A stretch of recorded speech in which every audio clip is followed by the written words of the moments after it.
always preach, don't buy genuine leather because it's genuinely bad. And you don't need anything special. You can see in some of my other videos where I've talked about some of the basic tools you can use. A lot of it you already have around your house. Okay, I can't screw this up. Let's face the camera straight. Yes, this is exactly how you do this. So I just got asked a question by Mr. Dave Clements. Mr. Dave Clements said, might be the dumbest question, but as a noob, where do I buy leather that doesn't break the bank? Well, this is a great question, and really there's no direct answer about it. It all depends on what you're going to be doing with your leather.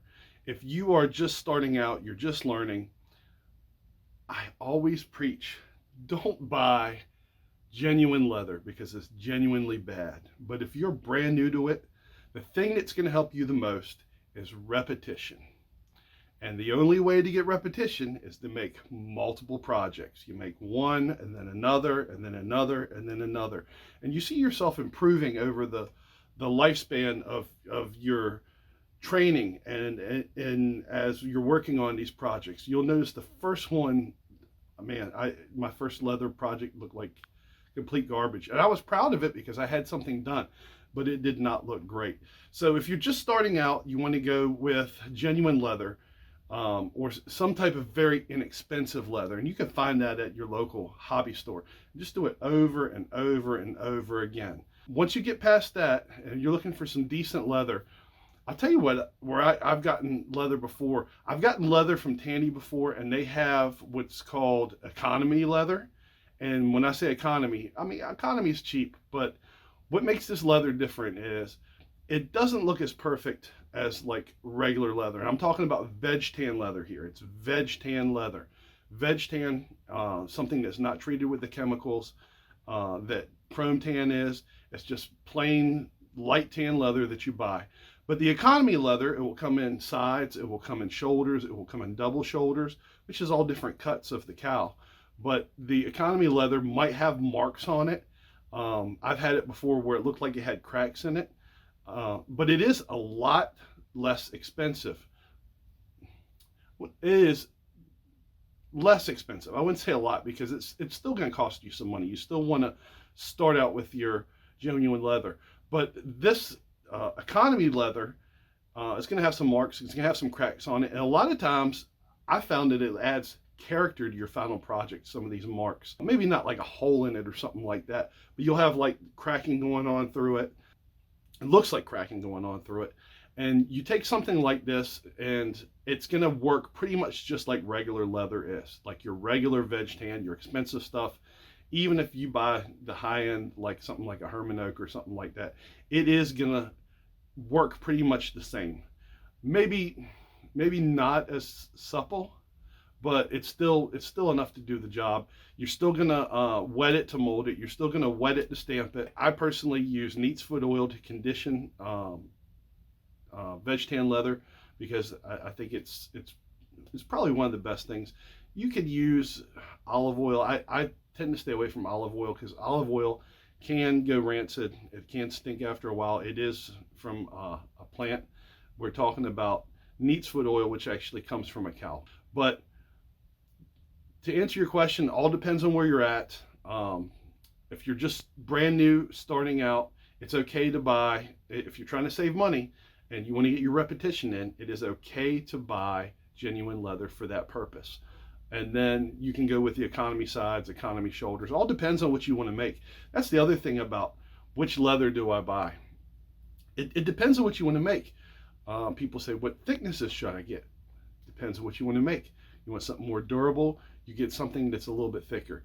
You want something that's going to be softer, maybe doesn't need the thickness and the durability of the leather, like if you're doing a wallet or something like that, you can use thinner leather. But definitely start with genuine leather if you're trying to save a lot of money and you just want to get that repetition in building your different projects. And then you can always go with the economy leather and then buy the good stuff after that. Samantha Orchard, she asked me, I am just thinking of basic leather work for now. How do you get started? Well, I mean, that's another great question. How do you get started? Same thing you do with anything else. There's a saying, how do you start eating an elephant? One bite at a time. I say, get some leather, get some of your basic tools, and you don't need anything special. You can see them in some of my other videos where I've talked about some of the basic tools you can use. A lot of it you already have around your house, and just sit down and start making something. And if you need free leather templates, I'll leave a pinned comment below with, you can sign up for my newsletter. And once you sign up for the newsletter, I'll deliver free leather templates straight to your inbox, so you'll be able to make a few different projects. Just get started and practice with those. Again, if you want to start, just like I said before, if you want to start with the genuine leather, you could start with genuine leather. If you're trying to save money, get the economy sides, the economy shoulders, the economy belly, just different things like that. You know, it all depends on what you're going to make. Your shoulders are going to be very, very durable. The side's going to be kind of average, and the belly's going to not be as durable. It's going to be a little bit softer. It's not going to have the strength that you're going to get with some of your other cuts, especially the shoulders. And I have one more question. The third question comes from James L. Harvey. Now, James L. Harvey, this is a little bit long. Stick with me 1 second, please. What made you decide to bring humor into your demonstrations? This is what I believe really makes it worth the time to watch your videos. Not only are you creative and have knowledge about the craft, it's your humor that makes you lovable. I really appreciate that. Lovable, watchable, and entertaining all at the same time while gaining knowledge about the leathercraft business. When I first started making videos, it was more of, okay, I can't screw this up. Let's face the camera straight.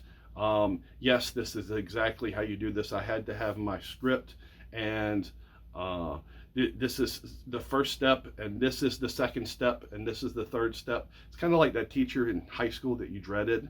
He was like very boring and monotone. That was me, and at some point I just said, you know what? Screw this. I just need to have a good time. So that's what I'm doing. As I'm turning on the camera, I'm having a good time, and I've always joked around. I always try to be playful and have fun because life's too short. And I found that a lot of times humor can break down barriers that exist, whether it's in someone's head, whether it's something that happens between you and the other person, whether it's a perception that's going on.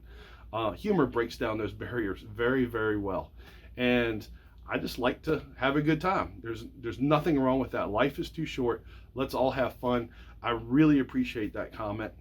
Thank you very much. If you guys have any questions, do me a favor. I'd love to answer them. Leave me a comment below, and I'll read through the questions, and hopefully I'll have something to say. Hopefully I'll have an answer for you. Consider liking this video and subscribing to my channel.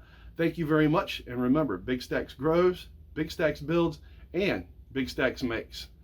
I'll see you next time on Big Stacks Small Workshop.